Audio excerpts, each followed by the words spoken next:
So I've been putting this talk off for too long. I've been home for a little over a month, and those of you that have been watching know that I've been on the road for a month trying to get my groundings to see if when I sell my main home, could I be out on the road for at least about a year until the next home is complete.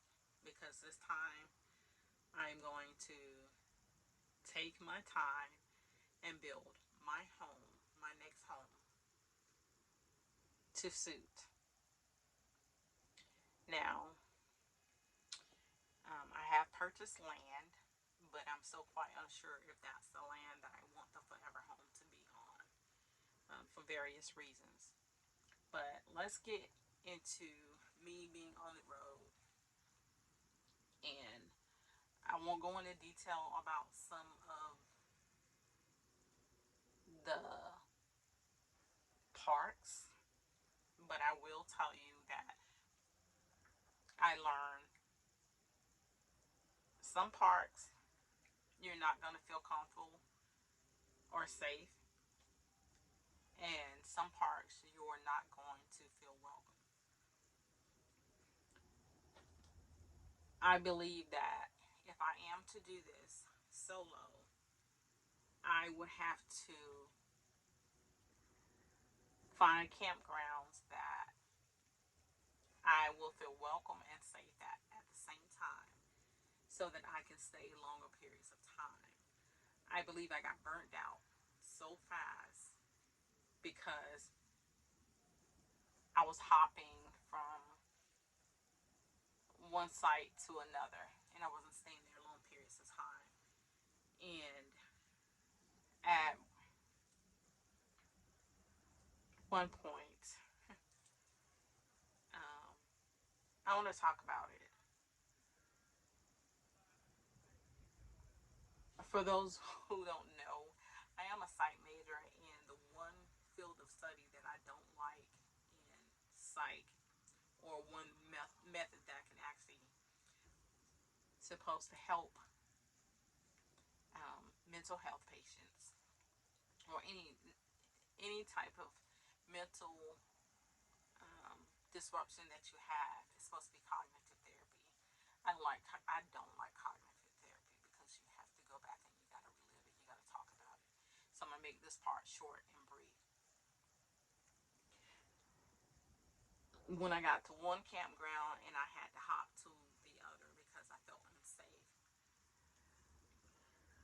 the next day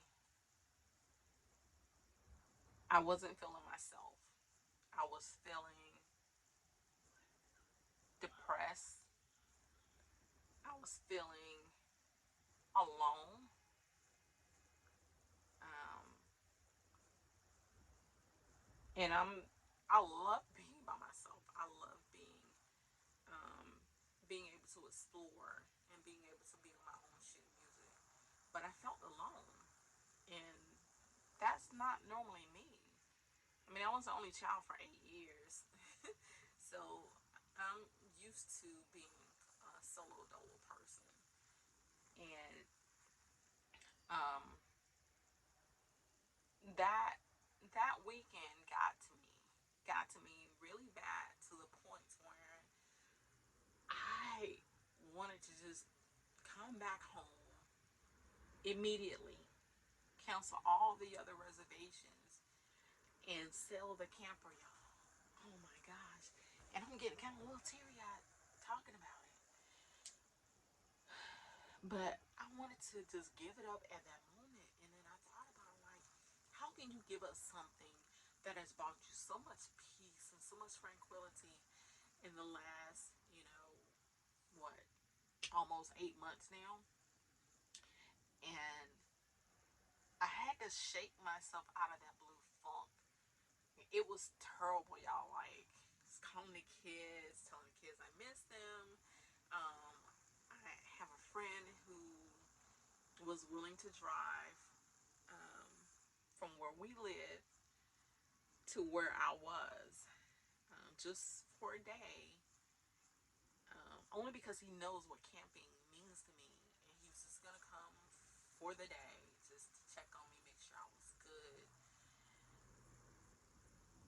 And I declined the offer because I was like, this is something I gotta fight through.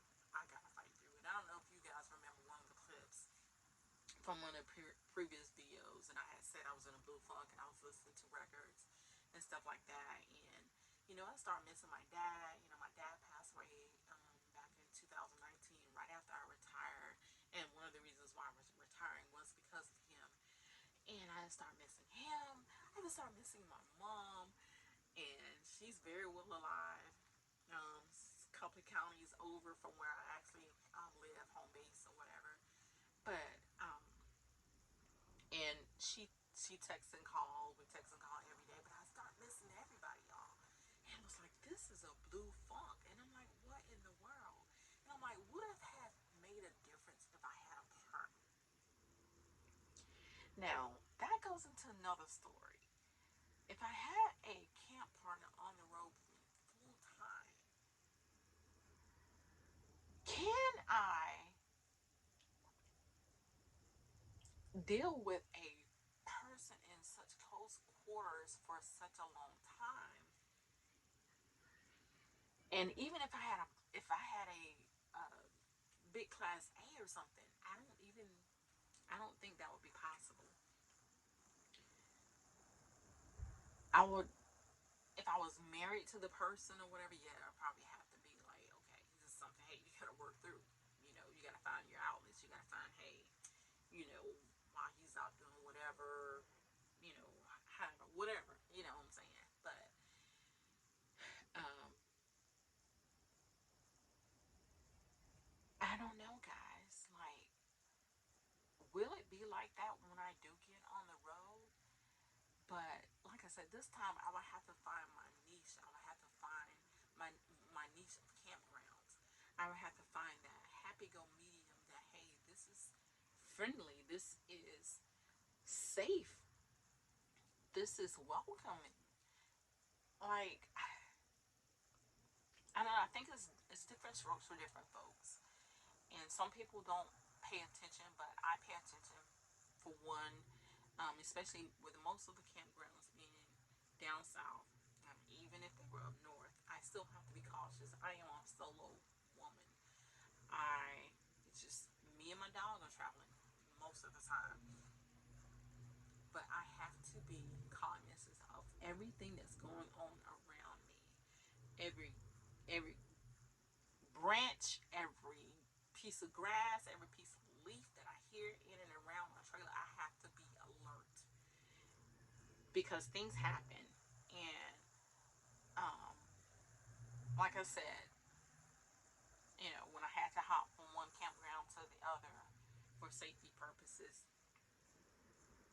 you know, that made me think like, hey, you didn't do your extensive research on this particular campground. But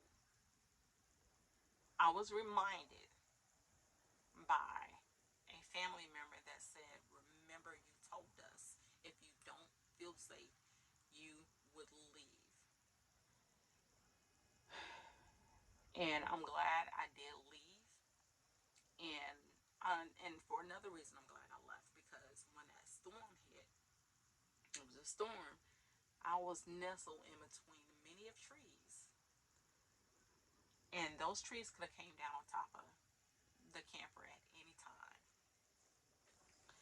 And the Cinderella is my baby, but I don't think she'd have been able to hold up in that tornado that went through that area. But I say this to say that, guys, do your research. If you don't feel welcome, don't stay. At this point in time, I didn't care if I lost money for those 3 nights. You can get another campground, but you can't get another me. And I may not be or mean anything to the camping world, but to my family and to myself, yeah, I value me, and my family values me. And yes, they have their trackers on me, but at the end of the day, being in some rural area where there's not even a hospital nearby in the nearest town, no, that's a no go. No go, no go, no go. So do your research. Make sure, check out the demographics, check out the population, check out if there's park rangers. Now that's what got me. There's no park rangers on duty after a certain hour. And I'm like, I'm used to state parks here in Georgia and Florida having people on deck, you know, if there's no park rangers, there's an MP, there's a police officer, somebody's going through the campground, making sure everything's squared away or whatever. But at the end of the day, y'all, do your due diligence for yourself, do your research, and make sure that this is the type of life you want. And like I said, I can't believe I was ready to give it all up just because I'd had a bad weekend. and I love this thing. I love camping. And like I said, I just gotta make sure that where I go, it's gonna be safe, it's gonna be welcome. And I'm just gonna say, your camp neighbors are always gonna be welcoming, because I know for me, if I've been in a campground, and this is the truth, and a lot of you guys probably can vouch, if I've been in a campground for X amount of days, and there's two campsites in between me and the next campers, and then here comes the weekend, it rolls around, and you hear somebody pull up on this side, and you hear somebody pull up on this side. Oh, and by the way, on this side, they got kids or grandkids, and they're out playing, making noise. And I'm like, oh my gosh, like, I came here for peace and tranquility. But no, I didn't get that. However, when I say the most friendliest camp neighbors ever, talk about happy campers. Like, yes. So you're gonna take your good, you're gonna take the bad. You're gonna be in the open. You're gonna have some secluded camp spots. You're gonna have the resort type camp spots. You just gotta be ready for it all. But I know this, that if I'm going on short trips, that I think I want to take a partner. If I'm going on long distance trips, I think that I am going to research and either stay a little while longer at those campgrounds so I don't burn myself out. So, and that's key, guys. Don't burn yourself out if you're solo. Um, a lot of the stuff I didn't film because it was also getting back to me. Like, I needed to not find myself, because I know who I am, but I needed to relax. I needed to get in my own thoughts. I needed to stop worrying about everything around me and people and their issues, because at the end of the day, I ain't got no real issues. I think most issues I have that I worry about is, and don't judge me, my Achilles. Mm-hmm. Yeah, I have ruptured Achilles from the military.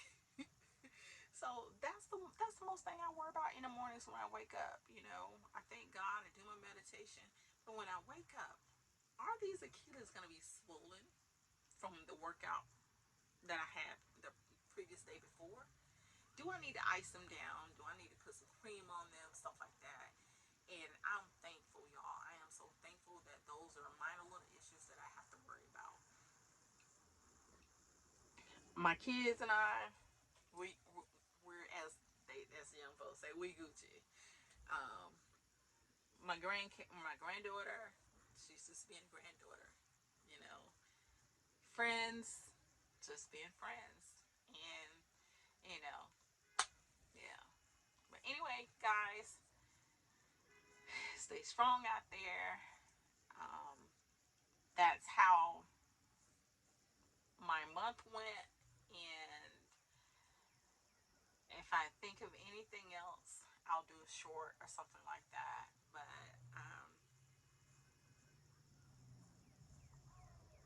just be ready for it all. Do your research. Get you out a pad and a pen. If not,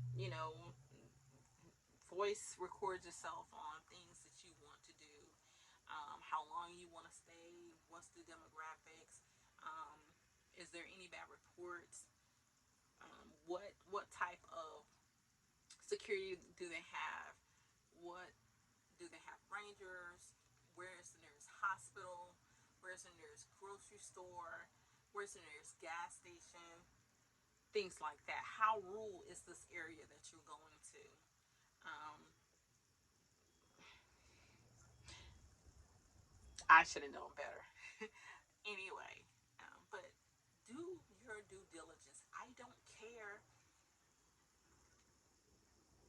And, and let me go there. I don't care about race.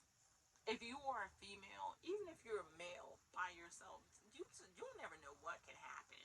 You really need to be careful. You need to do your due diligence.